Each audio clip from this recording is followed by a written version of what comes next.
আসসালামু আলাইকুম রহমতুল্লাহি ওবারাকাতু। সকালের দোয়া সুবহানাল্লাহি ওয়া বিহামদিহি। সকাল সন্ধ্যায় ১০০ বার সুবহানাল্লাহি ওয়া বিহামদিহি পাঠ করুন।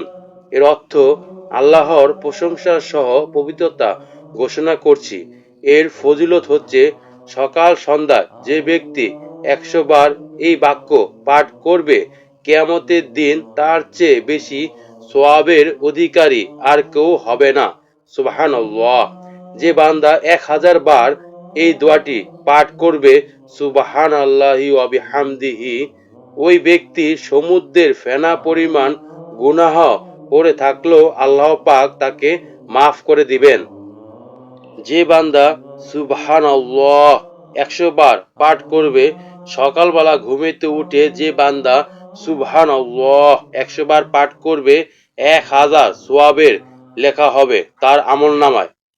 যে বান্দা আলহামদুলিল্লাহ ১০০ বার পাঠ করবে, সকালবেলা মিজানের পাল্লা ভারী হবে। সকালবেলা ঘুমেতে উঠে আলহামদুলিল্লাহ ১০০ বার পাঠ করলে মিজানের পাল্লা ভারী হয়।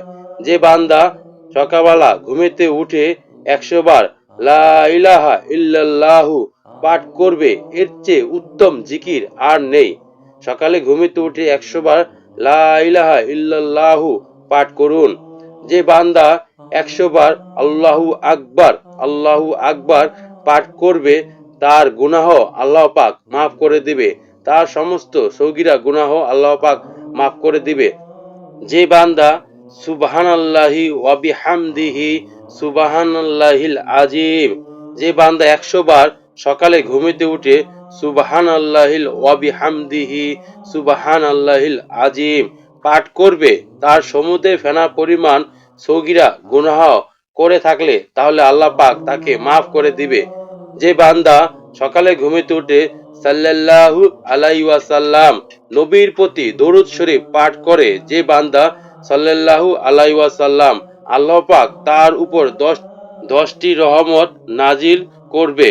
যে বান্দা ১০০ বার আস্তাগফিরুল্লাহ আস্তাগফিরুল্লাহ পাঠ করবে, সকালে ঘুমেতে উঠে তার রিজিকের ব্যবস্থা আল্লাহ পাক কোথাও না কোথাও কোনো না কোনো ভাবেই করে দিবে। তাছাড়া যে বান্দা আয়াতুল কুরসি পাঠ করে, সকালে ঘুমেতে উঠে আয়াতুল কুরসি পাঠ করে, আল্লাহ পাক সকাল এবং সন্ধ্যা ওই বান্দার প্রতি নিরাপত্তার ঢাল স্বরূপ হয়ে থাকেন। এছাড়া প্রতিদিন সকালে ঘুমেতে উঠে কোনো বান্দা যদি সূরা ইখলাস, সূরা ফালাক এবং সূরা নাস ৩ বার করে পাঠ করে, তাহলে সমস্ত ধরনের অনিষ্টতা থেকে নিরাপত্তা পাওয়া যায়। প্রিয় মুসলমান ভাই ও বোনেরা, নিয়মিতভাবে এই আমলগুলো করতে পারলে শয়তানের প্রভাব থেকে বেঁচে থাকা যায় এবং আল্লাহর নৈকট্য লাভ করা যায় খুবই সহজেই। সুতরাং ভিডিওটি ভালো লেগে থাকলে চ্যানেলটিকে সাবস্ক্রাইব করে একটি লাইক করে দিবেন। সবাই ভালো থাকবেন, সুস্থ থাকবেন। আসসালামু আলাইকুম ওয়া রাহমাতুল্লাহি ওয়া বারাকাতুহু।